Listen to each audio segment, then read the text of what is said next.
Bismillahirrahmanirrahim. Al-faslu thaminu sing nomor 6 sing nomor 8 iku fi jihadin nabi ing dalam jihade Kanjeng Nabi Muhammad sallallahu alaihi wasallam.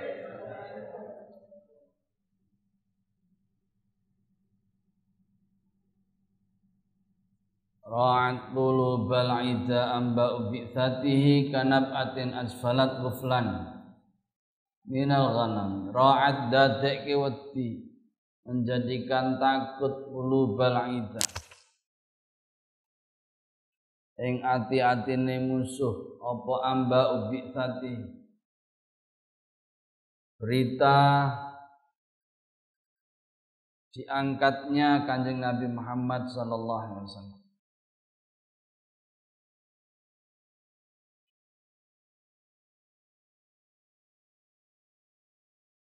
Kanabatin seperti auman atau lolong serigala. Adfalat sing meresahkan apa nab'ah ghuflan ing sekelompok yang lalai, ghuflan ing yang lalai minal ghanami dari kambing apa wedhus. Kabar pengangkatannya sebagai nabi telah membuat gentar perasaan musuh, laksana lolongan serigala yang membuat kambing yang lengah kaget ketakutan mendengarnya. Secara bait ini menjelaskan, bait-bait ini kita akan bicara tentang bagaimana penggambaran Imam Busiri terhadap peperangan yang dilakukan oleh kaum muslimin. Ya. Dimulai dengan bait ini tentang diutusnya Kanjeng Nabi Muhammad sallallahu alaihi wasallam telah membuat gentar hati dari orang-orang musyrikin. Jadi Nabi diangkat menjadi nabi itu membuat orang-orang itu takut. Dan memang inilah secara salah satu keistimewaan dari Kanjeng Nabi Muhammad sallallahu alaihi wasallam, yaitu membuat gentar musuh padahal belum apa-apa. Kanjeng Nabi ngendikan utitu khamsan lam yu'tahunna ahadun qabli. Aku diberi 5 hal yang nabi-nabi yang lain sebelumku tidak pernah diberikan. 5 hal ini. Salah satunya adalah nusirtu birru'bi masirata syahri. Saya diberi anugerah oleh Allah, orang atau musuh yang ketemu dengan saya itu belum ketemu sudah takut duluan. Takutnya itu masirata syahri. Belum ketemu, perjalanan masih sebulan.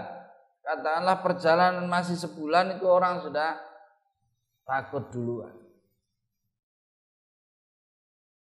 Jadi ini salah satu keistimewaan dari Kanjeng Nabi Muhammad sallallahu alaihi wasallam. Beliau diberi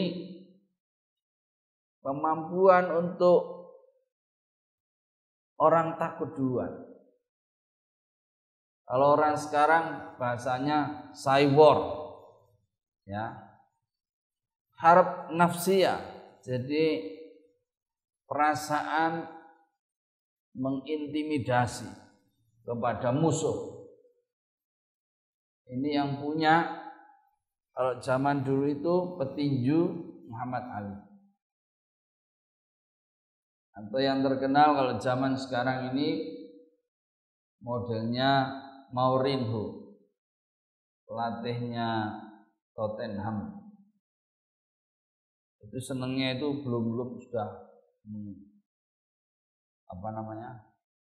menakut-nakuti orang. Wah, itu ahli. Jadi begitu itu penting. Karena apa? Dengan begitu orang itu akan takut ketika menghadapi betulan itu takut. Karena dia takut, maka dia tidak bisa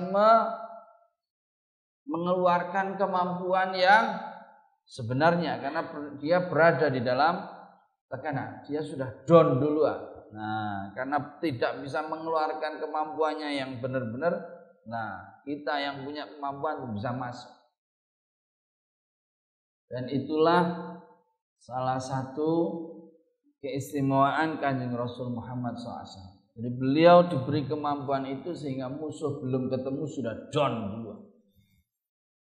Kalau secara lihat mamanya hari-hari ini kita melihat filmnya Umar yang di situ diceritakan sejarah Kanjeng Rasul Muhammad SAW dan para sahabat. Itu musuh-musuh itu heran, kok bisa loh perang Badar KCE 1:3, perang apalagi semua itu kalah dari segi jumlah, tapi kok bisa menang ya. Sampai Heraklius saja maunya itu gede-gede, kok bisa nggak diapa-apain kok bisa kalah. Ya Allah, ini luar biasa. Jadi salah satu di antara keistimewaan Kanjeng Nabi itu adalah al-harb an-nafsiyah, kemampuan untuk mengintimidasi musuh sebelum perang. Nah, ini sesuai dengan hadis beliau sendiri, nusirtu birru'bi masirata syahr. Ya.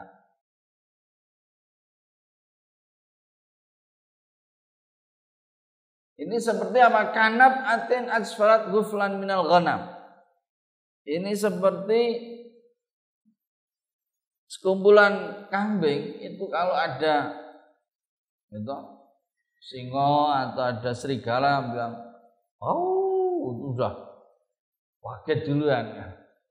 Kijang-kijang. Kalau Anda lihat National Geographic, ya, itu sudah ketemu macan gitu aja udah, nah, itu kelihatan itu dari matanya dia udah. Nah, ini sehingga kemudian tidak bisa mengeluarkan kemampuan yang sebenarnya. Mazala yalqahumu fi kulli mutarakin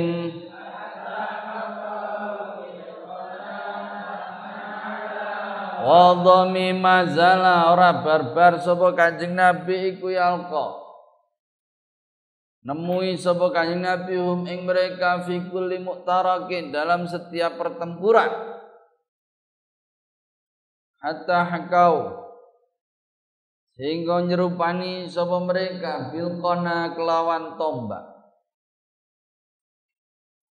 lahman ing daging ala wadhamin ing atasing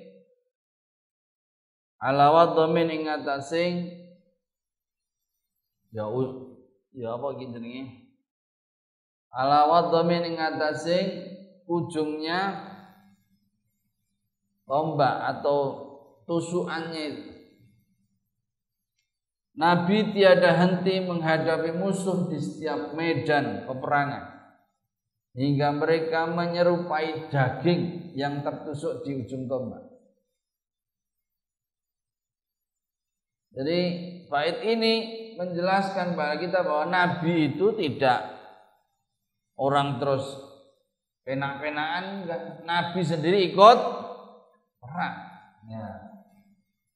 Jadi ini adalah ajakan agama yang karena itu Nabi sebagai pemimpin juga ikut nyontoni apa yang dia ajakkan kepada masyarakat.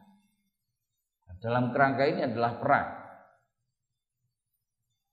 Dan perumpamaan mereka menghadapi kaum muslimin itu seperti lahman ala wadham. Ini ungkapan kata perumpamaan menunjukkan musuhnya itu sama sekali tidak berkutik. Lahman ala wadham, seperti sate. Ya. Daging yang ada di tusukan itu. Al-wadham khasbah atau hadid wudi alaihi Allah. Jadi kayu atau apa? Hadid besi yang di situ ada dagingnya. Jadi kayak sate itu. Lahman ala wadham. Jadi daging di atas tusukan. Itu menunjukkan lawannya itu tidak berkutik sama sekali. Ya. Ini akibat apa? Akibat semangatnya kaum muslimin dalam menghadapi peperangan. Ya, gigih. Wadul firara fakadu yaghbituna bihi asla asalat ma'al igbani warrakham. Luar biasa. Waktu mereka berharap al-firara, mereka di sini beda. Merekanya ini mereka orang kafir. Waktu berharap sapa musuh al-firara lari. Mereka berharap bisa lari menghindar dari kaum muslimin. Fakadu mongko meh-meh ana sapa mereka, hampir-hampir ada siapa mereka iku yaghbituna, kepengin sapa mereka. Bihi kelawan firar. Bihi kelawan firar. Asla ing potongan daging. Salat yang terbang apa asla ma'al iqbani sertane burung elang warrakhami lan burung nasar. Iqban burung elang atau raja wali, warrakhami dan burung nasar atau burung bangkai.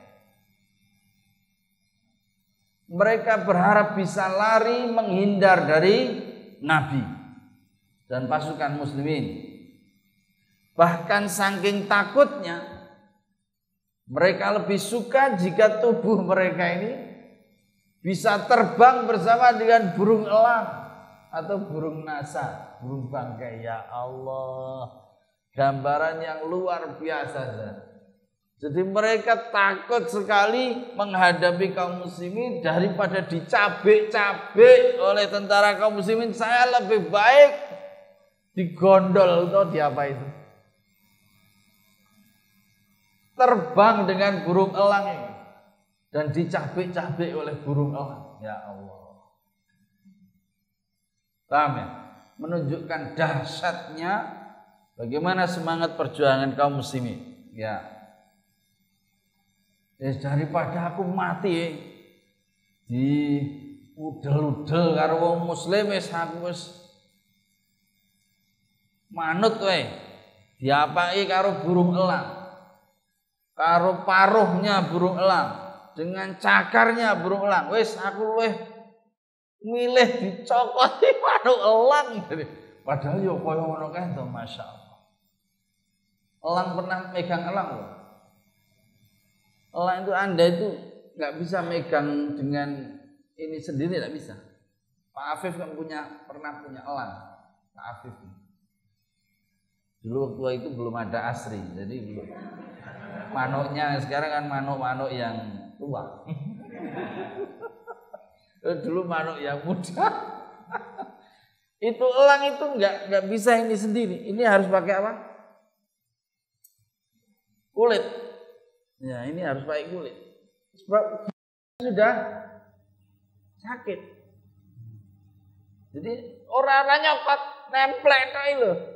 Ya ini Pak Apip tuh punya elang buayane Palbian. Jadi elang. Pak Apip tuh memang senengane manuk ya. Dulu Pak Apip pernah punya apa itu? Merak. Merak tenan lho. Lah omahe cilik duwe merak. Itu merak dua, merak tenan. Ya, mati utuh ku meneh merak meneh ya. Jahat. Ya itu elang tuh sakit. Dan dulu itu manuk tuh kalau dikasih ini kan elang itu nempel iso moro gitu. Jadi wah buaya apa gitu. Dan sakit. Itu belum kita bayangkan kalau dia pas ngenain mangsa gitu. Jadi kan mestinya kan tahu, ngene. Lah iki ora anu wing nemplek ngono tok wis lara. Enggak ini sakit kalau enggak pakai. Nah, coba orang ini berharap wis daripada aku ketemu karo Islam di Wedhuledal saya luweh pilih dicokot manuk elang masa digawa mabur malah Masya Allah ya luar biasa. Tamdil layali wala yadruna iddataha malam takun min layalil asyuril hurumi. Tamdi berlalu apa al-layali malam-malam maksudnya hari-hari.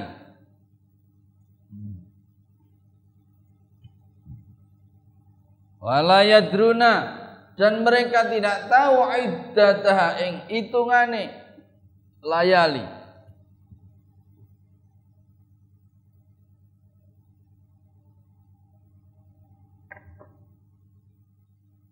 Hari-hari berlalu dan mereka tidak tahu iki dina apa iki tahbira iki.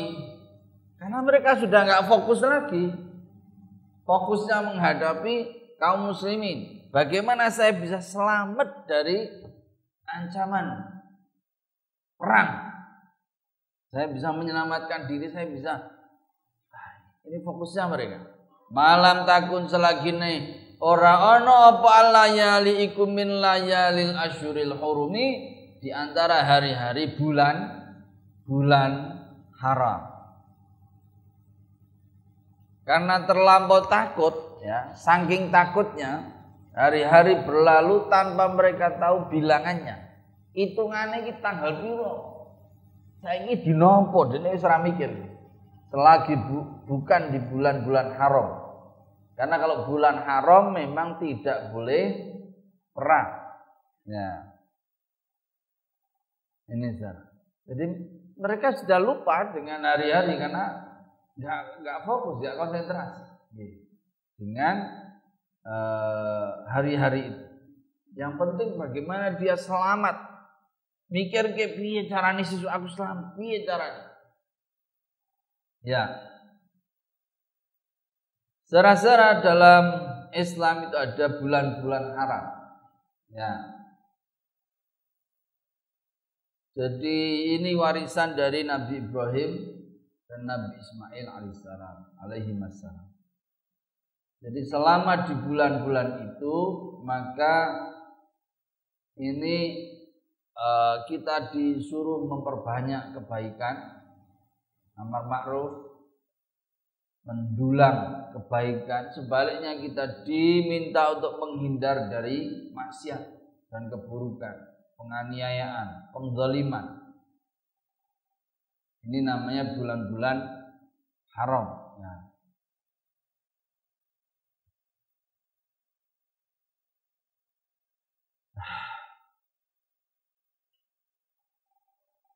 Ini berdasarkan ketetapan di dalam surah At-Taubah.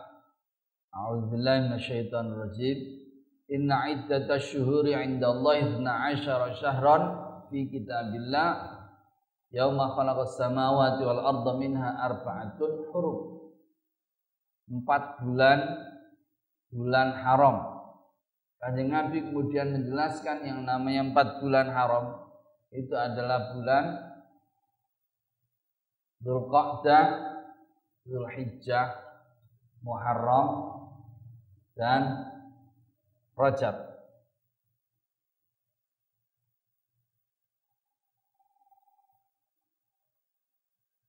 Arba'atun hurum, salasatun mutawaliyatun, Dzulqa'dah, Dzulhijjah, Muharram, dan yang satu tidak berbarengan yaitu bulan Rajab. Kenapa hari-hari itu, saudara? Hari-hari itu adalah hari-hari haji. Haji itu dimulai dari bulan Dzulqa'dah, Dzulhijjah, puncaknya Muharram. Kenapa bulan Rajab? Ya, yang itu ini antara Sya'ban dan Jumadil Akhir. Bulan Rajab itu karena yang jauh-jauh itu mereka pada umroh juga pada bulan Rajab. Ya. Jadi pada bulan-bulan ini kita diminta untuk memperbanyak kebaikan, karena kebaikan yang dilalui pada bulan ini itu dilipat gandakan. Sebaliknya keburukan yang dilalui pada bulan-bulan ini itu adalah keburukan yang dilipat gandakan. Ya.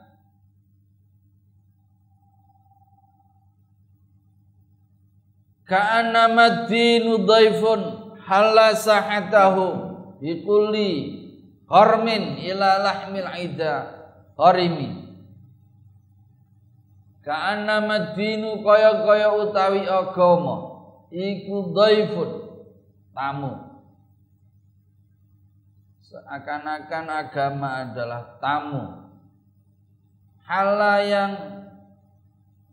menempat atau singgah sapa tamu sahatahu ing halaman rumah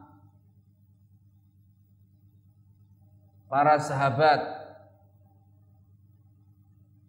bikuli qarmin kelawan saben-saben pengawal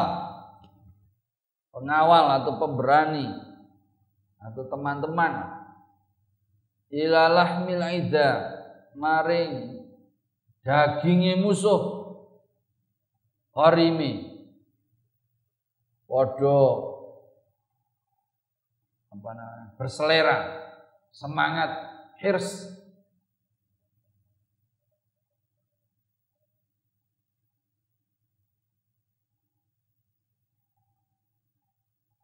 Seakan-akan agama ini bagi tamu, bagaikan tamu yang singgah di kediaman sahabat, disertai dengan para pengawal yang sangat berselera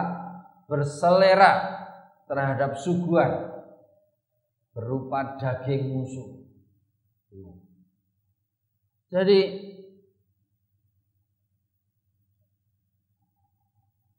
perang ini ibaratnya ya, bagi kaum muslimin, pasukan kaum muslimin itu ibarat suguhan. Perang dianggap atau diibaratkan sebagai suguhan. Suguhan orang senang semua dengan suguhan. Ya. Apalagi yang disuguhkan ini sesuatu yang enak sekali. Apa dagingnya musuh. Ibaratnya. Jadi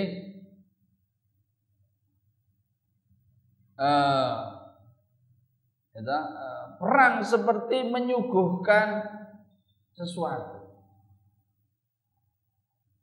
Daging musuh diibaratkan sebagai suguhan. Jadi bagi orang yang mempunyai tamu, selayaknya dia bisa menghargai atau menghormati tamu dengan sebaik-baiknya. Oleh karena itu, ya,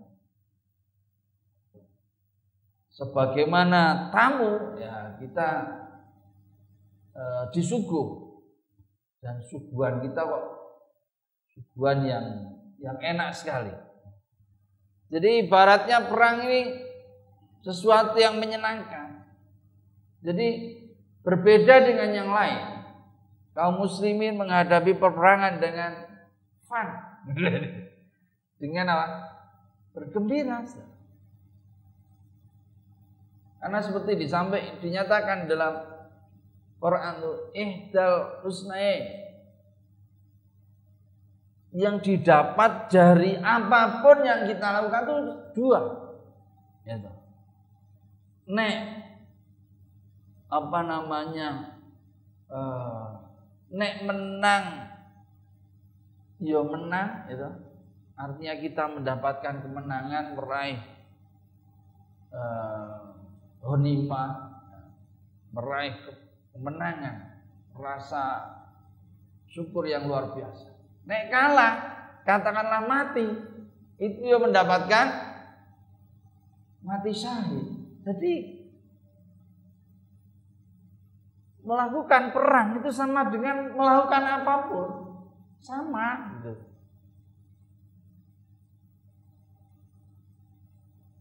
Jadi tidak lupa bahagia gitu.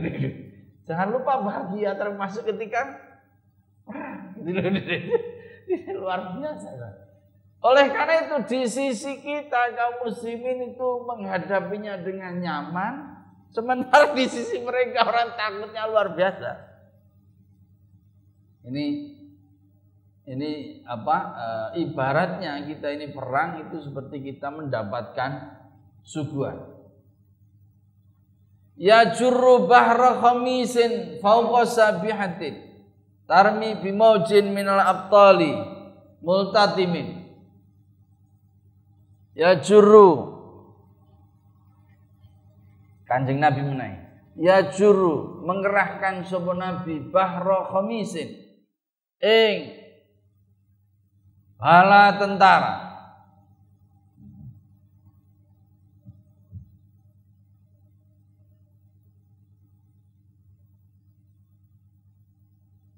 Fauqa sabihatin, di atas kuda. Kuda di sini diungkapkan dengan kata sabiha. Sabiha itu artinya apa? Perenang. Jadi kuda itu diibaratkan seperti perenang. Saking cepatnya, saking bergelombangnya. Kuda itu. Tarmi, yang menyerang apa sabihah bimaujin, kelawan gelombang, minal abtali, dari para pahlawan, dari para pemberani, multatimin, yang berkecamuk.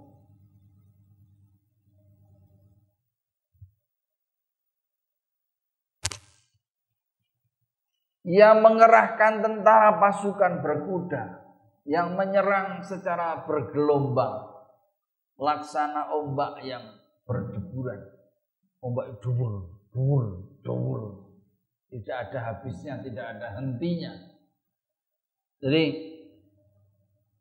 pasukan perang dalam orang Arab itu menyatakannya dengan khomis. Khomis. Pasukan perang itu diibaratkan sebagai khomis, artinya seperlimanan. Kenapa? Karena dalam pasukan perang itu biasanya ada 5 bagian. Ya. Bagian depan, bagian kanan kiri, bagian tengah, dan bagian belakang. Ini orang menyebut pasukan perang itu selalunya ada 5 bagian. Ya, orang Arab menyebut khomis, 5 kompi, 5 peleton. Yang bagian depan, kanan kiri, bagian tengah, bagian belakang. Bahro khomisin artinya pasukan yang laksana lautan. Lautan pasukan artinya bala tentara. Fauqa sabihatin, di atas kuda, yang kuda itu seperti perenang, yang renang tidak ada batas ketika dia renang.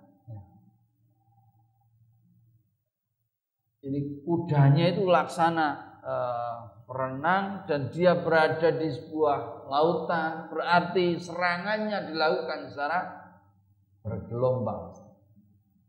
Ini gambaran saja bagaimana pasukan kaum muslimin itu menyerang secara berterusan. Sini jatuh langsung ganti yang lain, tidak ada hentinya. Ya. Min kulli muntadibin lillahi muhtasibin yastu bimustaqsilin lil kufri mustalimin. Min kulli muntadibin, saking setiap tentara yang muntadib, yang siap sedia, siap tempur. Tentara yang siap tempur. Lillahi krono Gusti Allah. Muhtasibin, yang mencari ganjaran. Tentara ini siap, kondisi ini siap, motivasi ini ikhlas lillahi. Ini maksudnya. Yastu, yang mengalahkan, yang menghancurkan sapa muntadib bimustaqsilin, kelawan alat perang, entah itu panah ya panah, tombak ya tombak, pedang ya pedang, lil kufri maring wong kafir, mustalimin, yang menghancurkan, yang mematikan.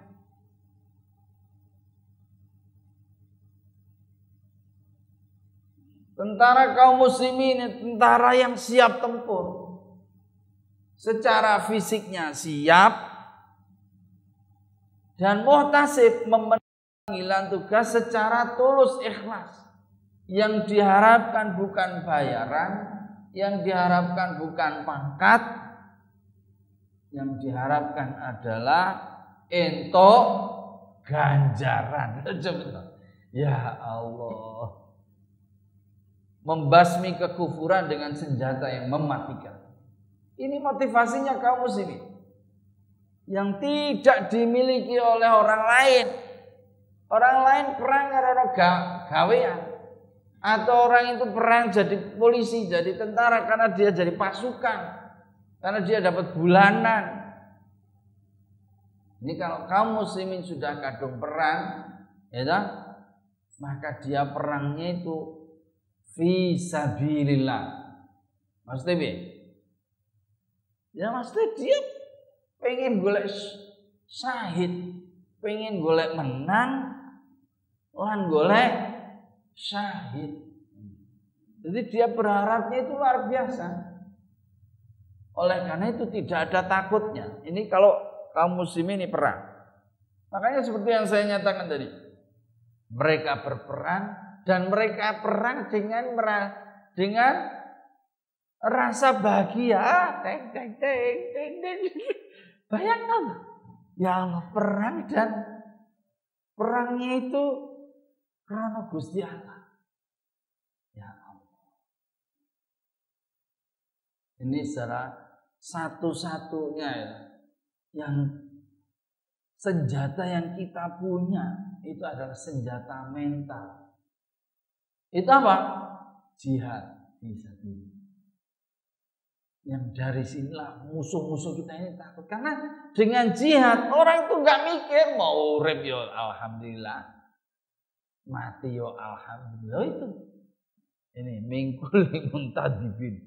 Muntadib itu artinya siap, dipanggil siap. Perang. Orang perang. Ini musuh, oh iya sih ini harus kita, malah ngono deh. Ya Allah, Jadi tidak ada pamrih keduniaan, tapi pamrihnya itu adalah bagaimana menjadikan agama Islam sebagai agama yang luhur, terhormat, berwibawa. Ini coba, ya luar biasa. Hatta ghadat millatul islami wa hiya bihi min ba'di ghurbatiha Mausulatar rahim. Hatta ghadat sehingga dadi apa millatul Islam, agama Islam.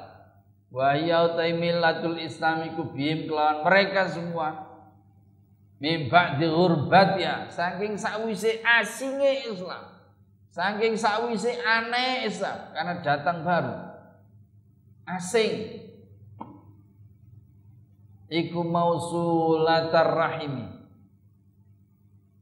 menjadi saudara yang sambung, menjadi pengikat. Islam itu menjadi pengikat persaudaraan, perekat persaudaraan. Hingga berkat perjuangan mereka, Islam yang semula asing, ya, Islam ke asare sithik, pengikutnya aneh asing, ya, dengan sebab Islam itu menang di mana-mana, ya, Islam menjadi terkenal, menjadi masyhur, dan Islam bukan lagi kemudian menjadi asing, tetapi Islam malah menjadi alat pemersatu, alat perekat persaudaraan. Suatu yang luar biasa, saudara. Bagi Islam, kalau urusannya, kalau orang itu sudah masuk Islam, mungkin sebelumnya diperangi, ya. Tapi kalau sudah masuk Islam, orang ini sudah tidak lagi menjadi musuh. Orang itu sudah bebas. Dia harus kita anggap sebagai saudara kita. Al-muslimu akhul muslim. Yang tidak boleh menzalimi, tidak boleh nakali, tidak boleh ini, tidak boleh ini. Tidak boleh. Jadi memang sebelumnya Islam itu asing, aneh.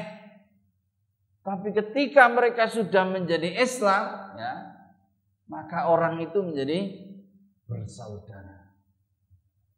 Tidak boleh ada dendam, tidak, karena mereka sebelumnya berperang itu tidak tahu. Dan ketika sudah menjadi Islam, justru inilah mereka menjadi alat pemersatunya adalah Islam. Bait ini secara menjadi penting bagi kita, ya, tentang apa yang kita sebut dengan nasionalisme atau al-wataniyah. Wataniyatul Islam, al-wataniyah, nasionalisme yang benar adalah nasionalisme yang dasari keislaman. Ya. Dasari keislaman. Artinya apa? Kita membela, kita merangi, kita itu dasarnya kalau yang kita lakukan itu berdasarkan, berasaskan Islam. Ya. Ini nasionalisme yang luas. Bukan nasionalisme yang sempit, yang dasarnya itu hanya berdasarkan wilayah geografis, ya. Tetap podo-podo Bantule bela. Kalau sama-sama cuma Bantul podo Bantule tok bilo-bilo nih enggak ada pentingnya. Tapi kalau sudah atas namanya Islam, itu legitimasinya lillahi ta'ala. Dapat ganjarannya itu nek mati karuan, mati syahid. Jadi bait ini mengingatkan kita tentang pentingnya nasionalisme Islam yang itu harus diutamakan. Karena nasionalisme Islam, maka siapapun kaum muslimin yang ada di mana saja, maka itu adalah saudara kita. Meskipun dia di Myanmar, meskipun dia di Rusia, meskipun dia di Afrika. Kalau mereka mendapatkan gangguan, mereka diperangi, maka kita pun harus ikut mangkel. Jangan sampai ada orang muslim di India diganggu, kita diam saja, tidak. Enggak punya prihatin, enggak punya perasaan empati terhadap tidak. Ini nasionalisme Islam. Ya. Dan ketika Islam sudah menjadi pemersatu, Maka siapapun yang sudah membawa Islam, dimanapun dia berada, dia adalah saudara kita. Ini. Meskipun sebelumnya kita perangi, meskipun sebelumnya mereka memusuhi, tapi kalau sudah Islam ya sudah. Yang lain, yang dulu sudah nggak boleh sudah menjadi Islam. Oke. Makfulatan abadan minhum bi khairi abin wa khairi ba'lin falam taitam walam taimi.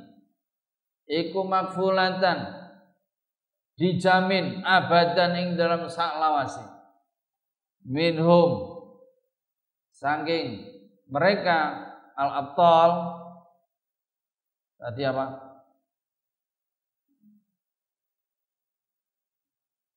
Dari para pasukan tadi bi khairi abid dengan bapak yang paling baik wa khairi ba'lin lan suami terbaik. Yang karena itu falam taitam, maka tidak akan menjadi yatim sapa Islam, walam taimi, dan tidak akan menjadi janda. Ora dadi rondo.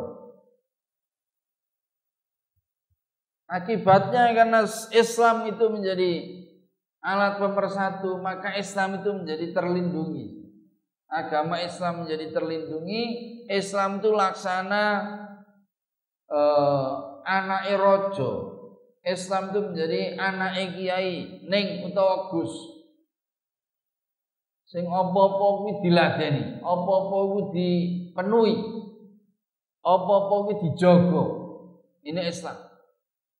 Seakan-akan kita para pemeluk Islam itu menjadi khairu abid, menjadi bapak sing terbaik, atau khairu ba'lin, menjadi suami terbaik kalau dia diibaratkan sebagai istri. Ini.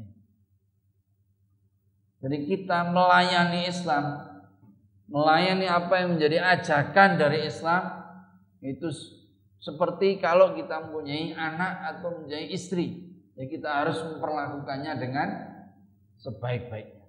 Nah, yang karena itu maka Islam tidak akan pernah menjadi yatim, atau Islam tidak pernah menjadi rondo, tidak punya pelindung, tidak punya orang yang jagani. Ini kalau kita menjadikan Islam itu sebagai betul-betul sebagai pemersatu, betul-betul sebagai perekat persaudaraan kita. Itu tadi yang saya bilang dengan wataniyatul Islam atau kebangsaan Islam. Ya. Yang dari situ tentu saja Islam itu aman, Islam itu terlindungi. Kalau tidak begitu, jangan harap Islam itu dihormati. Seperti hari ini, Islam itu dicampakkan di mana-mana. Kenapa? Orang tidak punya kepedulian terhadap Islam. Islam banyak dilecehkan. Ini yang kita prihatin pada masa-masa seperti sekarang. Ya. Humul jibalu fasal anhum musadimahum madaro aminhum fi kulli mustadamin. Insyaallah besok kita lanjutkan, semoga bisa difahami dengan baik. Nakhtatim bilhamdalillah.